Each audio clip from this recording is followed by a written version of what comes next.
আসসালামু আলাইকুম। আজ দেখব পদার্থ কাকে বলে এবং পদার্থের প্রকারভেদ। তো আমরা দেখি একটু পদার্থ কাকে বলে।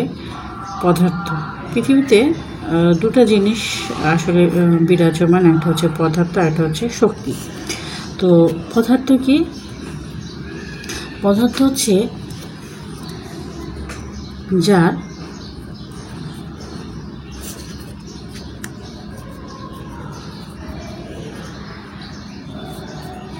ওজন আছে,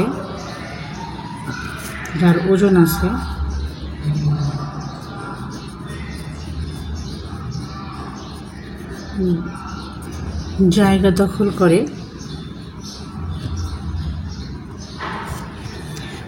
কি যার ওজন আছে, জায়গা দখল করে, বল প্রয়োগে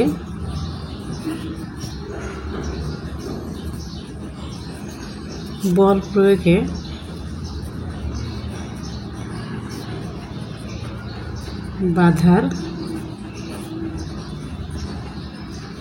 সৃষ্টি করে, তাকে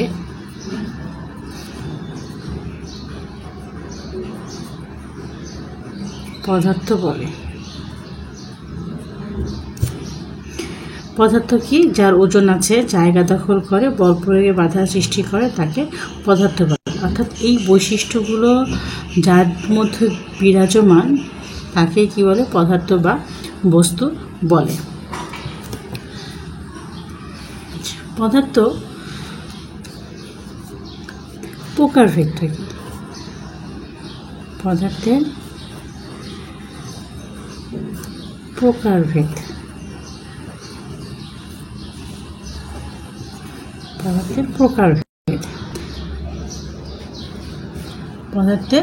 প্রকারভেদ।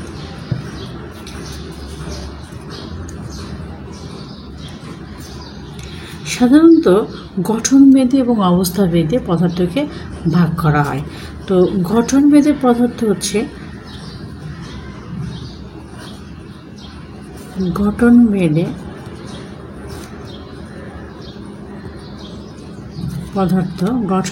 পদার্থ দুই প্রকার, যথা এক, মৌলিক পদার্থ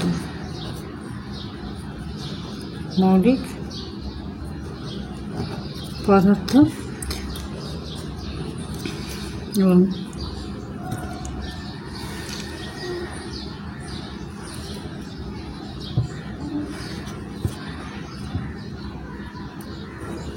দুই,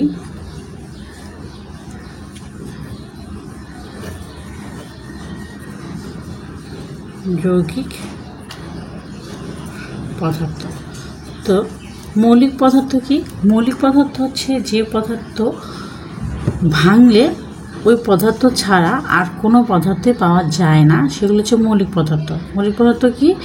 যে পদার্থকে ভাঙলে ওই পদার্থ ছাড়া অন্য কোনো পদার্থ পাওয়া যায় না, তাকে মৌলিক পদার্থ বলে। যেমন আমরা বলতে পারি হচ্ছে অক্সিজেন, নাইট্রোজেন,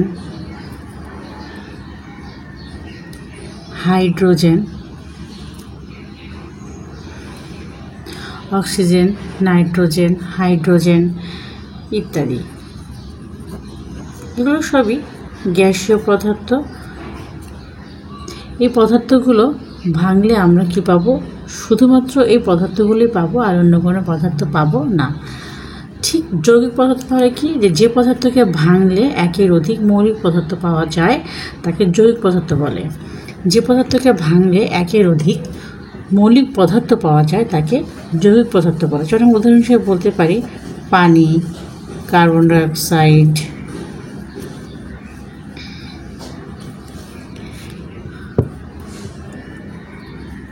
হাইড্রোক্লোরিক অ্যাসিড ইত্যাদি। এই পদার্থগুলো ভাঙলে, যেমন আমি যে পানিকে ভাঙি, তাহলে এখানে দু ধরনের মৌলিক পদার্থ আছে, একটা অক্সিজেন, একটা হাইড্রোজেন। এখানে আছে অক্সিজেন, কার্বন, এটাকে ভাঙলে ক্লোরিন, হাইড্রোজেন। অর্থাৎ যৌগিক পদার্থগুলোকে ভাঙলে একাধিক মৌলিক পদার্থ পাওয়া যায়। এরকম অনেক যৌগিক পদার্থ আছে। এখন দেখব আমরা যে অবস্থা ভেদে পদার্থ কত প্রকার? অবস্থা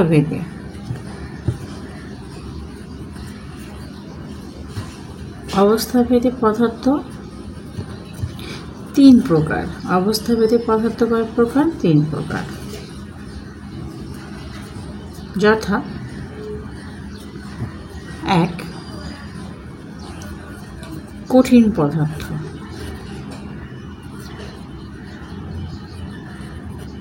কঠিন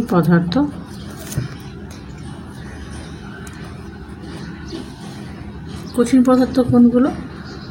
যা নির্দিষ্ট আকার আকৃতি আছে, যা নির্দিষ্ট কি থাকে? আকার আকৃতি আছে।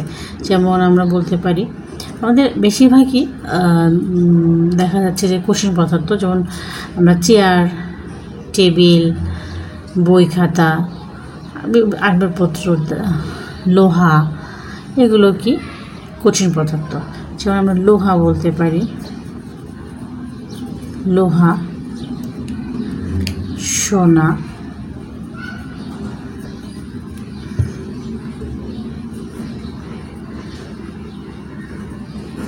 চেয়ার, টেবিল, এগুলো কি নির্দিষ্ট আকার এবং আকৃতি থাকে, নির্দিষ্ট আকার আকৃতি আয়তন থাকে। এখন হচ্ছে 2 নম্বরটা কী হবে? 2 নম্বরটা হচ্ছে তরল পদার্থ। তরল অবস্থায় যে পদার্থগুলো থাকে, তরল পদার্থ কি? যে পদার্থের নির্দিষ্ট আয়তন আছে কিন্তু নির্দিষ্ট আকার বা আকৃতি নেই। আয়তন আছে, নির্দিষ্ট আকার বা আকৃতি নেই। তরল পদার্থকে যে পাত্রে রাখা হয় সেই ধারণ করে। যেমন আমরা এখানে বলতে পারি তরল পদার্থ হিসেবে বলতে পারি দুধ, তেল,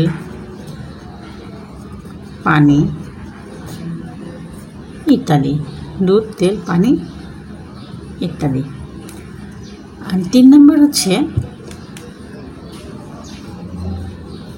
গ্যাসীয় পদার্থ। 3 নম্বর কি? গ্যাসীয় পদার্থ।